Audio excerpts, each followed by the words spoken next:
During a trip to a cabin, a group of teens discover a mysterious videotape. Just 1 week after watching it, all 4 of them passed on in mysterious ways. This is what really happened. We start the story off with Katie, one of the victims. She's seen having a sleepover with her friend Becca when the topic of the tape comes up. Katie is stricken with fear as Becca speaks. I heard that after 7 days you died. I've watched it. Suddenly, she begins to choke and keels over. But she's just doing a little trolling. The topic switches to what exactly Katie was up to last week. Turns out, she had a little excursion with her boyfriend in a cabin. Becca teases her for her promiscuous ways before. Fear once again plasters Katie's face as Becca says, "There really is a tape, isn't there?" The pair get up and make their way towards the phone. Becca answers and becomes still, though it was merely her turn for trolling. "Hey mom, how are you? Where do you keep your Xanax?" Anyway, after the call is wrapped up. That's strange. Katie turns it off, and predictably, it turns back on. Spooky. She calls out for Becca, but gets no response. Katie heads up the stairs to check on her and finds water leaking out the door. Upon entering the room, we cut to this very eerie child, Aiden, before meeting his mother, Rachel. She speaks with his teacher over his withdrawn behavior. Listen, Miss Teacher Lady, his cousin just died 3 days ago. Chill. Then, the teacher shows Rachel some concerning drawings. Okay, what's the big deal? That's Katie. Aiden drew these last week. Okay, I just got goosebumps. Back at home, Rachel tucks in Aiden before he says something sus. We don't have enough time. What? Katie told me she didn't have enough time either. Why are you so creepy? Good night, Rachel. Even calls his mom by her first name. That's illegal. In the morning, Katie desperately searches for a dress before finding her little man dripped out. I picked out your dress for you, Rachel. Let us proceed. The pair head to Katie's memorial where we find her grieving mother. Please, just look into it. It's your job to ask questions, isn't it? Indeed, Katie is a reporter. The doctors couldn't tell me what happened to my daughter. I saw her face. Anyway, Rachel heads outside for a breather when she runs into Katie's friends. She overhears them gossiping and injects herself into the conversation. One of the girls lets slip that Katie had a boyfriend. Then, this guy drops the real truth bomb. It's because of the tape that they died. They? Yeah, her boyfriend is gone too, on the same night as her. Meanwhile inside, Aiden, who I'm convinced is computer generated to maximize creepiness, he's drawn towards the stairs. He goes up and enters Katie's room while Rachel wonders where he went. Aiden, could you be normal just this once? No, I don't think I will. Aiden dismisses himself while his mother's left in shambles. Nonetheless, she decides to snoop around the room for clues. Whatever this is creepy. Then, Rachel manages to find a receipt for photo processing. She goes ahead and picks up those photos, and upon inspection, we learn that they're cursed. Either that, or it's a Snapchat filter. Later at work. You're fired. No, I'm not. Apparently, this works. With her bothersome boss gone, Rachel continues her investigation. She learns that all of Katie's friends in that photo died on the same night at the same time. Fortunately, one of the photos reveals the location. Shelter Mountain Inn. Rachel pays a visit and is immediately greeted by a magician. Take a card. His awkward attempt at flirting goes unrewarded and he doesn't even get the card right. Come on, man. Anyway, Rachel learns that the rebellious teens booked a stay at Cabin 12. Wait, why not 13? It's a cursed number after all. Hell of a missed opportunity. Just before booking her stay, Rachel notices a collection of VHS tapes. Now, many of you may now recognize as ancient technology, and I feel old now. Rachel proceeds to the cabin with the tape in hand as the sun sets on a lone tree with red leaves. She inserts the tape while the filtered rays of the sun fill the room with a fiery glow. The tape plays, blasting our retinas with haunting imagery. Wait, what? The film is filled with abstract imagery, terrifying shots, and,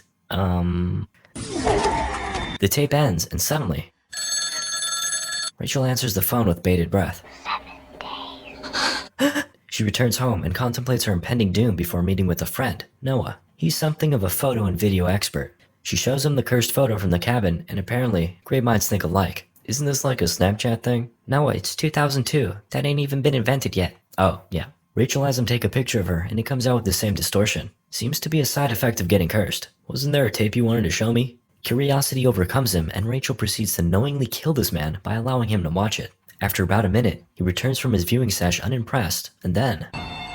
Oh no. Though, this does give Rachel the opportunity to show him it's real. An opportunity she promptly rejects. Okay, they chat some more about the tape with Noah insisting it didn't scare him. Rachel, I'm an alpha male. Look at my jawline. Before he leaves, she convinces him to help her track down the tape's origin. Alright, make me a copy and I'll see what I can do. Rachel heads back to her work to do just that. As the video is being copied, the machine bugs out, and so does this bug. She inspects the fly closely as it appears to move even though the footage is paused. Afterwards, she heads to Noah's place, which features an unnecessarily creepy elevator. Upon reviewing the tape, the pair notice something odd. It seems there's a hidden piece of the video in between one of the frames. They both fight over the video control and end up breaking it. Though, the visit would have been cut short anyway as Noah's assistant arrives. Rachel storms out and Noah follows.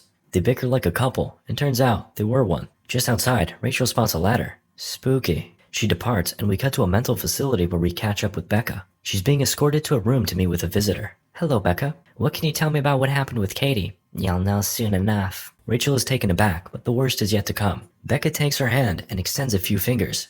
4 days. Creepy. Undeterred, Rachel continues her search for the truth. She takes the tape to a state-of-the-art video restoration place. Okay, I'd prefer to watch this alone, so I'll take it from here. Really? With the nosy lady gone, Rachel proceeds to fiddle around with the machine's knobs. She prints out a few screenshots before tackling the challenge of the hidden tape. The machine struggles to keep up, but she perseveres. Huh, it's a lighthouse. Interesting. Before she concludes, the fly on the tape catches her attention once more. This time, it's definitely moving. She reaches out and literally picks it right out of the screen. The nosy lady from earlier returns and notes Rachel's bleeding nose as the fly buzzes off. Finally armed with a clue, Rachel visits a library. We learn that the lighthouse is situated on Moesco Island. A bit more digging leads her to a familiar face, Anna Morgan, a resident of the island and an accomplished horse breeder. Oh my god. Rachel stumbles upon a shocking revelation. One day, all the horses started dying. They'd run into the ocean and drown themselves. Not long after, Anna was admitted to a psych ward as a result of hallucinations. The unfortunate tale of one Anna Morgan ends with a dive. Once she welcomed the waters as her final resting place, the horses went back to normal. While Rachel wraps up in the library, we check in with Noah. You're gonna die. I mean, yeah, we'll all die one day. Oh shit, I'm cursed. Back to Rachel, she heads home and phones her mom. Could you look over Aiden for a day or two? I have a spirit to exercise. Sadly, the spirit doesn't take too kindly to those words. Sorry. Rachel begins to cough and then a strand of hair emerges from her mouth. She carefully pulls it out and finds that it's attached to an electrode. Fearing for Aiden's safety, she rushes to his room, but instead finds a girl with long black hair sitting down. Rachel slowly inches her way towards the girl before... Phew, it was just a dream. Oh shit, never mind. She gets up to check on Aiden, and upon entering his room, the cursed tape can be seen playing. A figure climbs out of the well. Soon after, Noah calls and a devastated Rachel shares the news. He watched the video. Who? Our son. Babe, he'll be fine. I don't think that kid has a soul to begin with. That's why I left for milk 10 years ago. Now a believer in the curse, Noah meets up with Rachel. They drop off Aiden before making their way towards Moesco Island. Alright, I'm gonna head into the island and you go snoop around at the hospital. Rachel arrives at the ferry while Noah departs to investigate the hospital Anna attended. While on the ferry, she reviews her documents and finds mention of a Daughter. Interesting. During the ride to the island, Rachel befriends a horsey. Hey, big guy. Uh-oh. A little horsing around ensues and the creature breaks free. Daddy, my horse. Wranglers try to snatch him up to no avail. The horse proceeds to charge straight towards Rachel, but in that moment, decides to take a swim. No! Anyway, Rachel makes it to the island and runs into a familiar window. She finds a man, the one and only Richard Morgan. They enter his house to chat, but Rachel is struck by the sight of the mirror. Spooky. I came here to ask about this tape. Richard's demeanor changes. Is that the only one? He says, while gripping a weapon. No, I made a copy. That's illegal. Get off my property. As a last resort, Rachel mentions his daughter, but this only further enrages him. I don't have a daughter. Outside, she consults a drawing Aiden left her and realizes it's of the house. Meanwhile, Noah makes it to the hospital, but you can't exactly just walk in there. Trust me, I've been upstairs to the record room already. The record rooms are downstairs, guy. Thanks, dummy. Noah breaks in and locates Anna's file. Looks like she tried and failed to conceive 66 times. He also finds mention of some video sessions that were deleted at the request of the father. We cut to Rachel on the phone with Aiden. Why did you draw this? She made me. Who? Little girl. On the bright side, Aiden's made his first friend. Where is she now, sweetie? She lives in a dark place. Seeking more answers, Rachel consults the island's only doctor. The woman reveals that the Morgans were never able to have a child of their own. Nonetheless, they returned to the island one summer with a girl named Samara. Following her arrival, all kinds of terrible happenings afflicted the island. She was later sent off to a mental facility on the mainland, just like her mother. Back to Noah, he gets some help from this clerk to locate the famous tape. Obviously, it's gone, but the last person to watch it is Richard Morgan. Oh no. Back at Richard's house, Rachel pays another visit and finds the door open. She sneaks in and finds some conveniently placed clues. Just under some electrodes, which she recalls taste terrible, lie Samara's medical records. And the cherry on top? A videotape just begging to be played. Rachel obliges. We proceed with a time-lapse of Samara. She can be seen standing, waiting, staring while countless hours pass. She never sleeps. Then, we see her getting interrogated. You don't want to hurt anyone. But I do, and I'm sorry. Meanwhile, Chonky Daddy looms just behind Rachel. Just as the tape ends, Richard picks up the TV, heads upstairs, and Rachel follows. For whatever reason, he decides to watch TV in the bathtub. No. Naturally, the equipment blows up and Rachel stumbles backwards. Fortunately, her knight in shining armor is there to catch her. Wait, how'd you get here? Turns out he rushed over after the hospital revelation. Not knowing what to do next, Rachel once again consults Aiden's drawing while his voice plays in her mind. The horses keep her up at night. The pair inspect the barn and find a ladder. They climb up and enter a child's room. Looks like Richard kept her here after blaming her for his wife's declining sanity. Then, no one notices something just behind the walls. After tearing it away, the pair find a tree engraved into the wood. I know that tree. Yeah, from the video. No, I've been there. We cut to them arriving to the now closed Shelter Mountain Inn. They enter the cabin and Rachel exclaims that she's right back where she started, and she's out of time. Today is the 7th day. An enraged Noah thrashes around, knocking things over. Fortunately, Samara feels bad and reveals another clue.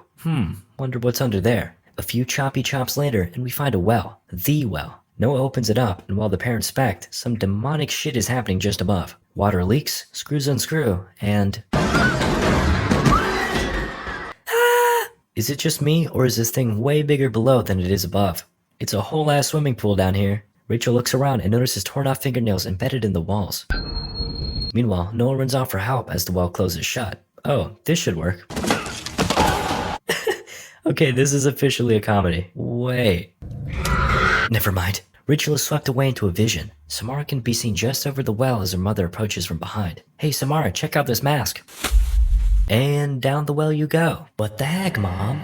Back in the present, Rachel's marks fade away and she uncovers Samara. As she holds her perfectly preserved body, Noah calls out from above. The sunset passed, you survived! As he shouts those words down, Samara decays and Rachel leaves her to rest. After being rescued, Rachel reflects on Samara's inner goodness. She just wanted to be heard. I guess the cursed videotape is one way to do it. Samara's body is removed from the well as she will be properly buried. After that, everything seemingly returns back to normal. Noah and Rachel are even a couple again. The next morning, Aiden asks about what happened. Oh, we freed her. What? You weren't supposed to do that, Mommy. Bruh. Meanwhile, Noah's living his best life when... Oh no. Samara emerges from the well and marches towards the camera. No, please stop. Rachel races to his house while desperately trying to call him. Though, he's frozen in fear. All he can do is cower in fear as Samara closes in. There's actually a much better way to handle this. Let me show you. Get up, you little ugly bitch. Unfortunately, Noah isn't built different, so he succumbs to Samara's Sigma stare. Rachel arrives soon after, and we see that Samara was polite enough to place Noah back on his chair. Thank you, Samara. Very cool. Rachel returns home, burns the tape, then realizes the reason she survived and he didn't was because she made a copy. The film ends with Rachel helping Aiden make his own. I wonder if Samara has since overcome advances in technology. Was there a cursed DVD? A cursed Blu-ray? Perhaps now, there's a cursed YouTube video.